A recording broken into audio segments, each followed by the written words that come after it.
മൂവാറ്റുപുഴയിൽ ഭാര്യയെയും മക്കളെയും ഉപദ്രവിച്ച കേസിൽ മദ്രസ അധ്യാപകൻ അറസ്റ്റിലായി. മുളവൂർ പെരുമറ്റം കുറ്റിച്ചിറ ഷാനവാസ് ആണ് അറസ്റ്റിലായത്. മറ്റൊരു വിവാഹം കഴിക്കണമെന്ന ആവശ്യമാണ് ആക്രമണത്തിന് പിന്നിൽ എന്നാണ് വിവരം. ഗുരുതരമായി പരിക്കേറ്റ ഇയാളുടെ ഭാര്യ ആശുപത്രിയിൽ ചികിത്സയിലാണ്.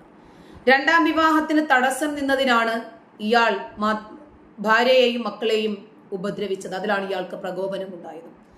സംഭവത്തിന് ശേഷം മുങ്ങിയ പ്രതിയെ താമരശ്ശേരിയിൽ നിന്നാണ് പിടികൂടിയത്. നമ്മുടെ നാട്ടിൽ ബഹുഭാര്യത്വമൊക്കെ നിരോധിക്കേണ്ടുന്ന സമയം എന്നോ അതിക്രമിച്ചിട്ടുണ്ട്. ഏക സിവിൽ കോഡ് വന്നാൽ ഇതിനൊക്കെ ഒരു പരിഹാരമാകും. മുജാഹിദ് ബാലുശ്ശേരി പ്രസംഗിക്കുന്നത് നമ്മൾ കേട്ടിട്ടില്ലേ? കോഴിക്കോട് പട്ടാളപ്പള്ളിയിലെ ഒരു ഇബ്രാഹിക്ക തന്റെ മോളെ ഒന്ന് കെട്ടണമെന്ന് പറയുകയും മുജാഹിദ് ബാലുശ്ശേരി വന്ന് ഭാര്യയോട് ഞാൻ ഒന്നും കൂടി കെട്ടിയാൽ നിങ്ങൾക്ക് രണ്ടുപേർക്കും എനിക്കും ഒരുമിച്ച് സ്വർഗത്തിൽ സുഖമായിട്ട് ജീവിക്കാമെന്ന് പറഞ്ഞപ്പോൾ ഭാര്യ അത് പറ്റില്ലെന്ന് പറഞ്ഞതിന് ഭാര്യയ്ക്ക് ഈമാൻ കുറവാണെന്ന് പബ്ലിക്കിൽ വന്ന് കരഞ്ഞ അദ്ദേഹത്തെ നമുക്കറിയില്ലേ?